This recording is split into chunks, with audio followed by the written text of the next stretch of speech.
ನಮಸ್ತೆ friends, welcome to my channel. ಹೆಂಗದ್ರಿ ಎಲ್ಲರೂ? ಆರಾಮದಿರ ಅಂತ ಅನ್ಕೋತೀನಿ. ನಾನು ಆರಾಮದಿ ನೋಡ್ರಿ. ಇವಾಗ ನಾನು ಮಧ್ಯಾಹ್ನದ ವ್ಲಾಗ್ನ ನಿಮ್ಮ ಜೊತೆ ಶೇರ್ ಮಾಡ್ಕೊಳಕತ್ತೀನಿ. ಟೈಮ್ ಇವಾಗ 1 ಗಂಟೆ ಆಗ್ಯದ. ಇದು ಮೊನ್ನೆ ಶುಕ್ರವಾರ ದಿನ ತಂದ ಗೋಬಿ ಇದನ್ನು ಪಲ್ಯ ಮಾಡ್ಬೇಕಂಥೇಳಿ ಇವತ್ತು ಇದನ್ನೆಲ್ಲ ಎಲ್ಲ ಬಿಡಿಸ್ಕೊಂಡ್ಬಿಟ್ಟು ಸ್ವಚ್ಛ ಮಾಡಿಕೊಂಡು ಪಲ್ಯ ಮಾಡ್ತೀನಿ ನೋಡ್ರಿ. ಆಮೇಲೆ ಇದನ್ನು ಮೊದಲದ್ರೊಳಗೆ ಸಣ್ಣ ಸಣ್ಣ ಹುಳ ಇರ್ತಾವೆ, ಹಾಗಾಗಿ ಇದನ್ನು ಸುಡು ನೀರಿನಾಗ ಹಾಕಿ ಕುದಿಸ್ತೀನಿ ನೋಡ್ರಿ. 1-2 ನಿಮಿಷ ಇದನ್ನು ಒಂದು ಸ್ವಲ್ಪ ಉಪ್ಪು ಹಾಕಿ ಕುದಿಸ್ಬಿಟ್ಟು ಕುದಿಸಿಂದ ಇದನ್ನು ಹೊರಗಡೆ ಅಂದ್ರೆ ಎಲ್ಲ ಗೋಬಿನ ನೀರಿಂದ ಆಚೆ ತೆಗೆದು ಮಾಮೂಲಿ ಉಳ್ಳಾಗಡ್ಡಿ, ಟೊಮೊಟೊ, ಒಂದು ಸ್ವಲ್ಪ ಬೆಳ್ಳುಳ್ಳಿ ಹಾಕಿ ಖಾರ ಉಪ್ಪು ಹಾಕಿ ಪಾಣೆ ಕೊಡ್ತೀನಿ ನೋಡ್ರಿ. ಖಾರ ಸ್ವಲ್ಪ ಹಾಕ್ತೀನಿ, ಯಾಕಂದರೆ ಇದು ಹುಡುಗರು ತಿಂತಾರಲ್ಲ. ಅದರಲ್ಲಿ ನಮ್ಮ ರೋಹಿತ್ಗಂತರ ಇದು ಗೋಬಿ ಪಲ್ಯ ಅಂದರೆ ಚಪಾತಿ ಗೋಬಿ ಪಲ್ಯ ಅಂದರೆ ಭಾಳ ಇಷ್ಟಪಟ್ಟು ತಿಂತಾನೆ. ಹಾಗಾಗಿ ಅವನ ಸಲಿಂದ ಇದನ್ನು ಮಾಡ್ತೀನಿ ನೋಡ್ರಿ ನಾ ಹೆಚ್ಚ. ಇವಾಗ ನೋಡ್ತಿರ್ಬೋದ್ರಿ, ಇದನ್ನು ಸಿಂಪಲ್ಲಾಗಿ ಮಾಡೀನಿ. ಹೇಳ್ದಾಗೆ ಜಾಸ್ತಿ ಏನು ಮಸಾಲೆ ಹಾಕಿಲ್ಲ ನಾನು. ನಮ್ಮ ಮನೆಯಲ್ಲೇ ಮಾಡ್ತೀವಲ್ಲ ಮಸಾಲೆ ಖಾರ, ಅದನ್ನು ಹಾಕಿಬಿಟ್ಟು ಮತ್ತು ಕಡೆಗೆ ಒಂದು ಸ್ವಲ್ಪ ನೀರು ಹಾಕೀನಿ. ನೀರು ಹಾಕಿಬಿಟ್ಟು ಇದಕ್ಕೆ ಆಮೇಲೆ ಶೇಂಗಾದ ಪುಡಿ ಹಚ್ಚಿ ಈ ರೀತಿ 1-2 ನಿಮಿಷಗಳ ಕಾಲ ಇದನ್ನು ಸಣ್ಣಗೆ ಉರಿ ಇಟ್ಟು ಕುದಿಸಿದ್ವಿ ಅಂದ್ರೆ ಗೋಬಿ ಪಲ್ಯ ರೆಡಿ ಆಗುತ್ತೆ ನೋಡ್ರಿ. ಅದೇ ರೀತಿ ಇಲ್ಲಿ ಬಜ್ಜಿ ಮಾಡ್ಬೇಕಂತೇಳಿ ಹಿಟ್ಟು ಕೂಡ ನಾದಿಟ್ಟಿನಿ. ಒಂದು ಸ್ವಲ್ಪ ಗೋಬಿ ಹೆಚ್ಚಿದ್ದು ಅವಕ್ಕೂ ಕೂಡ ಈ ಬಜ್ಜಿ ಹಿಟ್ಟಲ್ಲಿ ಹಾಕಿ ಬಜ್ಜಿ ಮಾಡೋ ಮುಂದಾಗ ಗೋಬಿ ಜೊತೆನೇ ಅಂದ್ರೆ ಬಜ್ಜಿ ಹಿಟ್ಟು ಜೊತೆನೇ ಈ ಗೋಬಿನೂ ಸೇರಿಸ್ಬಿಟ್ಟು ಮಾಡ್ಬೇಕಂಥೇಳಿ ಒಂದು ಸ್ವಲ್ಪ ಕುದಿಸಿದ ಗೋಬಿನ ತೆಗೆದ್ಬಿಟ್ಟು ಇಲ್ಲಿ ಬಜ್ಜಿ ಹಿಟ್ಟಲ್ಲೇ ಹಾಕಿ ನೋಡ್ರಿ. ಈ ರೀತಿ ಬಜ್ಜಿ ಹಿಟ್ಟೊಳಗೆ ಗೋಬಿ ಹಾಕಿ ಆಮೇಲೆ ಹಿಂಗೆ ಈ ರೀತಿ ಬಜ್ಜಿ ಮಾಡ್ಕೊಂಡ್ರೆ ಟೇಸ್ಟ್ ಬರ್ತಾವೆ ಅಂಥೇಳಿ ಅಂದ್ಕೊಂಡ್ಬಿಟ್ಟು ಇವಾಗ ಫಸ್ಟ್ಗೆ ಟ್ರೈ ಮಾಡಾಕತ್ತೀನಿ. ಯಾವ ರೀತಿ ಅಕ್ಕ ನೋಡಬೇಕು. ಅದೇ ರೀತಿಯಲ್ಲಿ ಚಪಾತಿ ಹಿಟ್ಟು ಕೂಡ ನಾದಿಟ್ಟೀನಿ. ಮಧ್ಯಾಹ್ನ ಹುಡುಗರಿಗೆ ಗೋಬಿ ಪಲ್ಯ ಮತ್ತು ಚಪಾತಿ ಮಾಡಿಕೊಡ್ಬೇಕಂತ ಅಂದ್ಕೊಂಡಿನಿ. ಹಾಗಾಗಿ ಪಲ್ಯ ಮಾಡಿದಾದ್ಮೇಲೆ ಚಪಾತಿ ಮಾಡ್ಬೇಕಂತೇಳಿ ಹಿಟ್ಟನ್ನು ಕೂಡ ನಾದಿಟ್ಟಿನಿ. ಇದನ್ನು ಬಜ್ಜಿನ ಆಮೇಲೆ 2-3-4 ಸುಮಾರು ಮಾಡಿದ್ರೆ ಆಯ್ತಂಥೇಳಿ ಅಂದ್ಕೊಂಡು ಹಿಟ್ಟನ್ನು ರೆಡಿ ಮಾಡಿಡ್ತೀನಿ ನೋಡ್ರಿ. ಯಾಕಂದ್ರೆ ಇವಾಗಲೇ ಮಾಡಿಕೊಡ್ತೀನಿ ಅಂದ್ರೆ ಊಟ ಮಾಡೋಂಗಿಲ್ಲ ಅವರು ಊಟ ಮಾಡಿದ ಮೇಲೆ ಆಮೇಲೆ ಮಾಡಿಕೊಟ್ರೆ ಆಯ್ತಂಥೇಳಿ ಇವಾಗ ಹಿಟ್ಟನ್ನು ನಾದಿಡ್ತೀನಿ. ಅದೇ ರೀತಿ ಇವತ್ತು ಬೆಳಿಗ್ಗೆ ನಾಷ್ಟ ಏನಂತಂದ್ರೆ ಅವಲಕ್ಕಿ ಮಾಡಿದ್ದು ನೋಡ್ರಿ. ಅವಲಕ್ಕಿ ಇಷ್ಟೊಂದು ಅವಲಕ್ಕಿ ಕೂಡ ಉಳ್ದದ. ಬೆಳಿಗ್ಗೆ ಮಾಡಿದ ಅವಲಕ್ಕಿ ಅಂದ್ರೆ ಮಧ್ಯಾಹ್ನ ಯಾರು ಮನೇಲಿ ಇಷ್ಟಪಟ್ಟು ತಿನ್ನಂಗಿಲ್ಲ. ಹಾಗಾಗಿ ಸ್ವಲ್ಪ ತಿಂದರೂ ಇದಿಷ್ಟು ಉಳಿತು ನೋಡ್ರಿ. ಮಧ್ಯಾಹ್ನಕ್ಕೆ ನಾನೇ ತಿನ್ನಬೇಕು, ಇಲ್ಲಾಂದ್ರೆ ಕೆಡ್ತದೆ ಅಂಥೇಳಿ ನಾನೇ ತಿನ್ಬೇಕು ನೋಡ್ರಿ. ಅದೇ ರೀತಿ ಇವು ನಮ್ಮ ತೋಟದೊಳಗಿನ ಬಾಳೆಹಣ್ಣು ಮತ್ತು ಚಿಕ್ಕು ಹಣ್ಣು ನೋಡ್ರಿ. ಇವು ಸ್ವಲ್ಪ ಮೆತ್ತಗಾಗ್ಯಾವ ಇವು ಚಿಕ್ಕು ಹಣ್ಣು.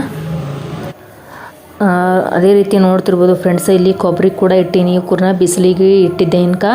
ಇವಾಗ ಬಿಸಿಲು ಹೋಯ್ತು. ಇಲ್ಲಿ ಬಿಸಿಲು ಹೋದ್ಮೇಲೆ ಇವಾಗ ತಂದು ಒಳಗಡೆ ಇಟ್ಟೀನಿ. ಅಲ್ಲೇ ಹೊರಗಡೆ ಇಟ್ಟಿನಿ ಅಂತಂದ್ರೆ ಬೆಕ್ಕು ಬಂದು ಕೊಬ್ಬರಿ ತಿಂದು ಹಾಳು ಮಾಡ್ತಾವೆ ಅಂತ ಹೇಳಿ ಇವಾಗ ಒಳಗಡೆ ಬಿಸಿಲಿದ್ದಾಗ ಇತ್ತಲಿನ್ಕ ಅದಕ್ಕೆ ಹೊರಗೆ ಇಟ್ಟಿದ್ದೆ. ಇವಾಗ ನೆರಳು ಬಂದು ಕೂಡಲೇ ಒಳಗೆ ತಂದಿಟ್ಟೀನಿ. ಇಲ್ಲಿ ಹುಡುಗರಿಬ್ಬರು ಇನ್ಕ ಒಂದು ಸ್ವಲ್ಪ ಬರೆದಾದ್ಮೇಲೆ ಇವಾಗ ಟಿ ವಿ ನೋಡ್ಕೋತ ಕುಂತಾರೆ ನೋಡ್ರಿ. ನಾನು ಇಲ್ಲಿ ಒಳಗಡೆ ಅಡುಗೆ ಮಾಡಾಕತ್ತೀನಿ.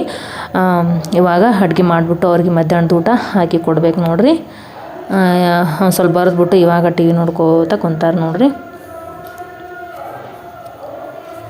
ಇಲ್ಲಿ ನಮ್ಮ ಊರಾಗ ಜಾತ್ರೆ ನಡೆದದ. ಅದಕ್ಕೋಸ್ಕರವಾಗಿ ಮೈಕ್ನಲ್ಲಿ ಎಷ್ಟೆಷ್ಟು ದೇಣಿಗೆ ಕೊಟ್ಟಾರ ಅಂಥೇಳಿ ಅವ್ರದ್ದು ಹೆಸರನ್ನ ಹೇಳಾಕತ್ತಾರ. ಇದು ಕಾಲೆ ಸಾಹೇಬನ ಗುಡಿ ಅಂಥೇಳಿ ನಮ್ಮ ಮನೆ ಹಿಂದೆ ಅದ ಫ್ರೆಂಡ್ಸ್. ಇದು ಈ ರೀತಿ ಬ್ಯಾಸ್ಗೆ ಒಳಗೆ ಕಾಲೆ ಸಾಹೇಬನ ಜಾತ್ರೆ ಅಂಥೇಳಿ ನಡೀತದ.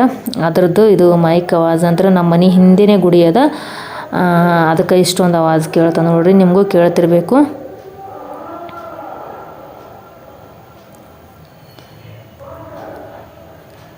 ಹಾಗೆ ಫ್ರೆಂಡ್ಸ್, ಇವಾಗ ನಾನು ಚಪಾತಿ ಒಂದು ಮಾಡಿ ಪಲ್ಯ ಆಲ್ರೆಡಿ ಆಗ್ಯದ. ಚಪಾತಿ ಮಾಡಿಬಿಟ್ಟು ಹುಡುಗರಿಗೆ ಹಾಕಿ ಕೊಡ್ತೀನಿ. ಹಾಗೆ ಎಲ್ಲ ಬಟ್ಟೆ ಕೂಡ ತೊಳೆದು ಹಾಕಿದ್ದಾಯಿತು. ಇವತ್ತೊಂದು ಸ್ವಲ್ಪ ಜಾಸ್ತಿನೇ ಇದ್ದು ಹುಡುಗರದು ಮನೆ ದಿನ ಊರಿಗೆ ಹೋಗಿದ್ವಲ್ಲ, ಅವು ಬಟ್ಟೆ ಅದೆಲ್ಲ ಜಾಸ್ತಿನೇ ಇದ್ದು ಅವಕ್ಕೂರ್ನ ತೊಳೆದು ಹಾಕಿದ್ದಿಲ್ಲ. ಅವು ಬಟ್ಟೆ ಎಲ್ಲ ತೊಳೆದು ಹಾಕಿಬಿಟ್ಟು ಅಡುಗೆ ಮಾಡಬೇಕಾದ್ರೆ ಒಂದು ಸ್ವಲ್ಪ ಲೇಟನೇ ಆಯ್ತು ನೋಡ್ರಿ. ಇಲ್ಲಿ ಪಲ್ಯಗೆ ಇನ್ನೂ ಕೂಡ ಸಣ್ಣಗೆ ಕುದಿಲಿಕ್ಕೆ ಅಂಥೇಳಿ ಇಟ್ಟೀನಿ. ಯಾಕಂದ್ರೆ ಅದು ಎಲ್ಲ ಮಸಾಲೆ ಎಲ್ಲ ಗೋಬಿ ಒಳಗೆ ಕೂಡ್ಕೋಬೇಕಲ್ಲ, ಹಂಗಾಗಿ ಸಣ್ಣಗೆ ಕುದಿಲಿಕ್ಕೆ ಅಂಥೇಳಿ ಇಟ್ಟೀನಿ ಸಣ್ಣ ಒಲೆ ಒಳಗೆ. ಇವಾಗ ಕುದ್ದಾದ್ಮೇಲೆ ಅದನ್ನು ಒಂದು 2-3 ನಿಮಿಷ ಸಣ್ಣ ಉರಿ ಒಳಗೆ ಕುದಿಸಿದ್ರೆ ಸಾಕು ನೋಡ್ರಿ. ಇವಾಗ ಪಲ್ಯ ಆಯಿತು, ಅದನ್ನು ಕೆಳಗಡೆ ಇಳಿಸೀನಿ. ಅದೇ ರೀತಿ ಒಂದು ಸ್ವಲ್ಪ ಚಹಾ ಕಾಸ್ಕೊಂಡ್ರೆ ಆಯ್ತು ಅಂಥೇಳಿ ಇವಾಗ ಒಲೆ ಮ್ಯಾಗ ಚಹಾ ಕಾಸ್ಕೊಳಕತ್ತೀನಿ ನೋಡ್ರಿ. ಈ ಕಡೆ ಎಲ್ಲ ಬಾಂಡೆ ಕೂಡ ತಿಕ್ಕಿದ್ದಾಗ್ಯದ. ಒಂದು ಸ್ವಲ್ಪ ಬಾಂಡೆ ಇದ್ದು ಅಂದ್ರೆ ಹಾಗೆ ಪಟ ತೊಳೆದಿಟ್ನಿ ಅಂತಂದ್ರೆ ಸಿಂಕ್ ಒಳಗೆ ಜಾಸ್ತಿ ಬಾಂಡೆ ಆಗಲ್ಲ. ಇಲ್ಲಾಂದ್ರೆ ಹಾಗೆ ಬಿಟ್ನಿ ಅಂತಂದ್ರೆ ಮತ್ತೆ ಜಾಸ್ತಿ ಆಗಿಬಿಡ್ತಾವೆ. ನೋಡಿ ಕೇಳಿಸ್ತಿರ್ಬೋದು ನಿಮ್ಗೆ ಹಲಿಗೆ ಆವಾಜ ಮೈಕ್ ಆವಾಜ ಅಂದ್ರೆ ಇದು ಕಾಲೇ ಸಾಬನ್ ಜಾತ್ರೆ ಅಂತ ಹೇಳಿ ನಮ್ಮ ಊರಲ್ಲಿ ಪ್ರತಿ ವರ್ಷವೂ ಈ ರೀತಿ ಬ್ಯಾಸಿಗೆ ಒಳಗೆ ನಡೀತದ.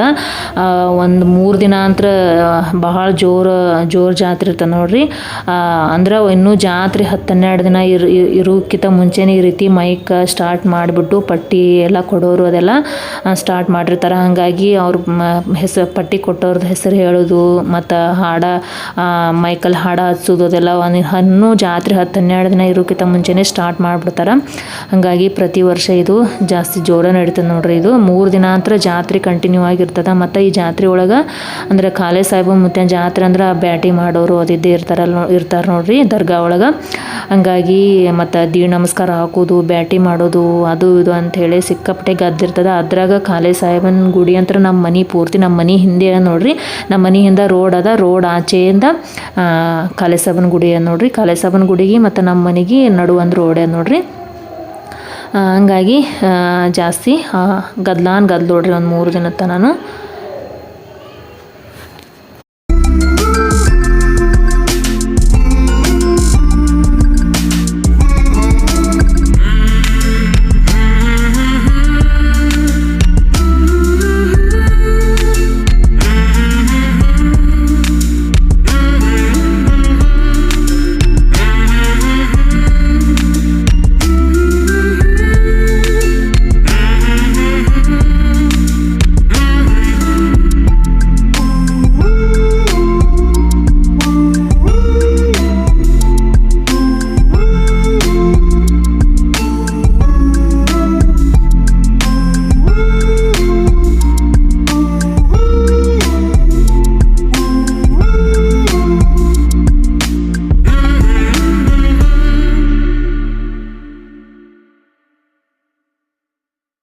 ಹಾಗೆ ಫ್ರೆಂಡ್ಸ್, ಶೇಂಗಾದ ಪುಡಿ ಖಾಲಿ ಆಗಿತ್ತು. ಶೇಂಗಾ ಹುರ್ಕೊಂಡ್ಬಿಟ್ಟು ಈ ರೀತಿ ಪುಡಿ ಮಾಡಿ ಈ ಡಬ್ಬಿ ಒಳಗೆ ಸ್ಟೋರ್ ಮಾಡಿ ಇಟ್ಬಿಡ್ತೀನಿ ನೋಡ್ರಿ. ಈ ರೀತಿ ಶೇಂಗಾದ ಪುಡಿ ಮಾಡಿ ಇಟ್ನಿ ಅಂತಂದ್ರೆ ಬದ್ನಿಕಾಯಿ ಪಲ್ಯಕ್ಕೆ ಮತ್ತು ಈ ರೀತಿ ಗೋಬಿ ಪಲ್ಯಕ್ಕೆ ಯಾವುದಾದ್ರೂ ಪಲ್ಯಕ್ಕೆ ಅಂದ್ರೆ ಪಲ್ಯಕ್ಕೆ ಹಚ್ಚಲಿಕ್ಕೆ ಅಂಥೇಳಿ ಈ ರೀತಿ ಒಂದು ಡಬ್ಬಿ ಒಳಗೆ ನಾನು ಮುಂಚೆನೇ ಶೇಂಗಾದ ಪುಡಿನ ಮಾಡಿ ಇಟ್ಕೊಂಡ್ಬಿಡ್ತೀನಿ ನೋಡ್ರಿ. ಖಾಲಿ ಆಗಿತ್ತದು, ಹಾಗಾಗಿ ಶೇಂಗಾ ಹುರಿದು ಇವಾಗ ಪುಡಿ ಮಾಡಿ ಡಬ್ಬಿ ಒಳಗೆ ಸ್ಟೋರ್ ಮಾಡಿಟ್ಟು ನೋಡ್ರಿ. ಈ ರೀತಿ ಮುಂಚೆನೇ ಮಾಡಿಟ್ನಿ ಅಂದ್ರೆ ಪಲ್ಯಕ್ಕೆ ಹಾಕ್ಲಿಕ್ಕಂದ್ರೆ ಚಲೋನೇ ಬಾಯಲ್ಲಿ ರುಚಿನೇ ಬರೋಂಗಿಲ್ಲ. ಹಂಗಾಗಿ ಶೇಂಗಾದ ಪುಡಿ ಹಾಕಿದ್ದು ನೋಡ್ರಿ ಗೋಬಿ ಪಲ್ಯಕ್ಕೆ. ಅದು ಹಾಕಿದೆ ಒಂದು ಸ್ವಲ್ಪ ಇತ್ತು, ಮತ್ತು ಹಂಗಾಗಿ ಖಾಲಿ ಆಗ್ಯದ ಅಂಥೇಳಿ ಇವಾಗ ಮತ್ತೆ ಪುಡಿ ಮಾಡಿಟ್ಟು ನೋಡ್ರಿ. ಇವಾಗ ನೋಡ್ರಿ ಚಪಾತಿ ಮಾಡ್ಲಿಕ್ಕೆ ಅಂತೇಳಿ ಹಿಟ್ಟನ್ನು ಮತ್ತೊಮ್ಮೆ ಮಿದ್ಕೊಳಕತ್ತೀನಿ. ಬೆಳಿಗ್ಗೆನೇ ಅಂದ್ರೆ ಒಂದು 11 ಗಂಟೆಗೆ ನಾದಿಟ್ಟಿದ್ನಿ. ಅದನ್ನು 1-2 ಗಂಟೆ ಅದು ಹಿಟ್ಟು ಅದೆಲ್ಲ ಪೂರ್ತಿ ನೆಂದಿತ್ತು. ಇವಾಗ ಮತ್ತೊಮ್ಮೆ ಮಿದ್ಕೊಂಬಿಟ್ಟು ಚಪಾತಿನ ಮಾಡಿಕೊಡ್ತೀನಿ ನೋಡ್ರಿ ಹುಡುಗರಿಗೆ. ಇವಾಗ ಇಬ್ಬರು ಪೂರ್ತಕ್ಕೆ ಒಂದು 4-5 ಮಾಡ್ತೀನಿ. ಒಂದು 5-6 ಚಪಾತಿ ಮಾಡ್ತೀನಿ ಅಷ್ಟೇ. ಆಮೇಲೆ ಉಳಿದ ಹಿಟ್ಟನ್ನು ಫ್ರಿಜ್ ಒಳಗೆ ಎತ್ತಿಡ್ತೀನಿ. ಮತ್ತು ಸಂಜೆಗೆ ಮಾಡೋಕೆ ಬೇಕಲ್ಲ ಅಂಥೇಳಿ ಫ್ರಿಜ್ ಒಳಗೆ ಎತ್ತಿಟ್ಬಿಡ್ತೀನಿ ನೋಡ್ರಿ.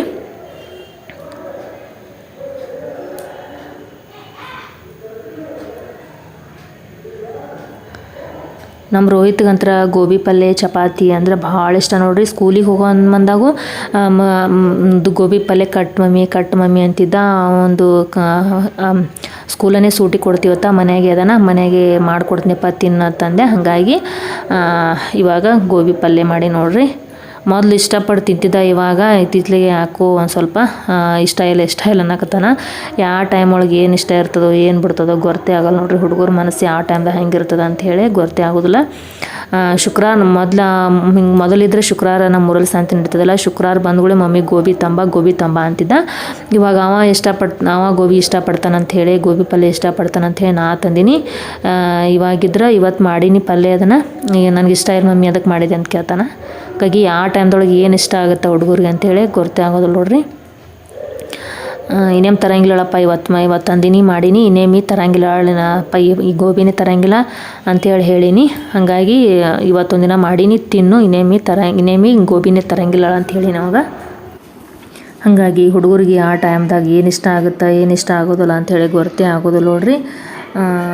ಇವಾಗ ಇದು ಪಲ್ಯ ಮಾಡ್ಕಿಸಿಂದ್ರೆ ಆಮೇಲೆ ಚಪಾತಿ ಹಿಟ್ಟಿಷ್ಟು ನಾದಿ ಇಟ್ಬಿಡ್ತೀನಿ. ಮಧ್ಯಾಹ್ನದಾಗ ಅವ್ರಿಗೆ ಮಾಡಿಕೊಡ್ತೀನಿ. ಉಳಿದ ಹಿಟ್ಟನ್ನು ಸಂಜೆಗೆ ನಾದಿ ಇಟ್ಬಿಡ್ತೀನಿ. ಇವಾಗ ಆಲ್ಮೋಸ್ಟ್ ಎಲ್ಲ ಅರ್ಧಂಬರ್ಧ ಕೆಲಸ ಮುಗೀತು. ಇನ್ನೇನು ಸಂಜೆದು ಕೆಲಸ ಮಾಡ್ಬೇಕು ನೋಡ್ರಿ. ಮತ್ತು ನೋಡ್ತಿರ್ಬೋದು ಫ್ರೆಂಡ್ಸ್, ಇವಾಗಂತರ ಹುಡುಗರಿಬ್ಬರು ಹೊರಗಡೆ ಕುಂತಾರ. ಅವರು ಟಿ ವಿ ನೋಡ್ಕೋತ ಕುಂತಾರ. ನಾನಿಲ್ಲಿ ಒಳಗಡೆ ಕೆಲಸ ಮಾಡ್ಲಕತ್ತೀನಿ. ಇದೆಲ್ಲ ಹಿಟ್ಟು ಇವಾಗ ಕಲಸಿದ್ದಾಯಿತು. ಬಜ್ಜಿ ಹಿಟ್ಟು ಅಂದ್ರೆ ಅದ ಒಂದು ಸ್ವಲ್ಪ ಗೋಬಿ ತೆಗೆದ್ಬಿಟ್ಟು ಬಜ್ಜಿ ಹಿಟ್ಟಿಗೆ ಹಾಕೀನಿ. ಅಂದರೆ ಬಜ್ಜಿ ಒಳಗೆ ಈ ರೀತಿ ಗೋಬಿ ಹಾಕಿ ಮಾಡಿದ್ರೆ ಟೇಸ್ಟ್ ಬರ್ತಾವೆ ಅಂತೇಳಿ ಅಂತಾರಲ್ಲ, ಹಂಗಾಗಿ ಸ್ವಲ್ಪನೇ ಗೋಬಿ ತೆಗೆದೀನಿ. ಯಾಕಂದ್ರೆ ಅವು ಜಾಸ್ತಿ ತಂದಿದ್ದೆ ಗೋಬಿ, ಪಲ್ಯ ಅಷ್ಟು ಹಾಕಿ ಮಾಡಿದ್ರೆ ಜಾಸ್ತಿ ಆಗುತ್ತೆ ಅಂತ ಹೇಳಿ ಒಂದು ಸ್ವಲ್ಪ ಈ ಬಜ್ಜಿ ಹಿಟ್ಟಿನಾಗ ಹಾಕಿ ಹಿಟ್ಟನ್ನು ನಾದ್ಲಕತ್ತೀನಿ. ಬಜ್ಜಿ ಹಿಟ್ಟನ್ನು ಇದರಲ್ಲಿ ಉಳ್ಳಾಗಡ್ಡಿ ಮತ್ತು ಹಸಿಮೆಣ್ಸಿನ್ಕಾಯಿನ ಸ್ವಲ್ಪ ಹೋಳು ಹಾಕೀನಿ. ಮತ್ತು ಈ ಗೋಬಿನೂ ಉಳಿದಿದ್ವಲ್ಲ ಇವಕ್ಕೂರ್ನಿಷ್ಟು ಇದ್ರೊಳಗೆ ಬಜ್ಜಿ ಹಿಟ್ಟಲ್ಲಿ ಹಾಕೀನಿ. ಈ ಬಜ್ಜಿ ಹಿಟ್ಟು ಅಂದರೆ ಇದು ಅಂಗಡಿಯಾಗ ಸಿಗ್ತದಲ್ಲ ಆ ಹಿಟ್ಟನ್ನು ಹಾಕಿ ನೋಡಿರಿ. ಕಡಲೆ ಹಿಟ್ಟು ಹಾಕಿದ್ರೆ ಬಿರುಸ ಆಗ್ತಾವೆ ಬಜ್ಜಿ. ಹಂಗಾಗಿ ಬಜ್ಜಿ ಹಿಟ್ಟು ಕೊಡ್ರಿ ಅಂತ ಹೇಳಿದ್ರೆ ಅಂಗಡಿಯಾಗ ಕೊಡ್ತಾರಲ್ಲ ಅದನ್ನೇ ಹಿಟ್ಟನ್ನು ಬಳಸಿಬಿಟ್ಟು ಬಜ್ಜಿ ಮಾಡ್ಲಾಕತ್ತೀನಿ ನೋಡಿರಿ ಇವತ್ತು. ರೋಹಿತ್ಗೆ ಹೊರಗಡೆಯಿಂದ ಬಜ್ಜಿ ತಂದ್ರೆ ಅದ್ರಾಗ ಮೆಣ್ಸಿಕಾಯಿ ಅದು ಇರ್ತಾವಲ್ಲ, ಜಾಸ್ತಿ ಉಳ್ಳಾಗಡ್ಡಿ ಇರೋಂಗಿಲ್ಲ. ಅವಂಗೆ ಉಳ್ಳಾಗಡ್ಡಿ ಬೇಕು, ಉಳ್ಳಾಗಡ್ಡಿ ಬಜ್ಜಿ ಬೇಕಂತ ಹೇಳಿ ಕೇಳ್ತಾನೆ.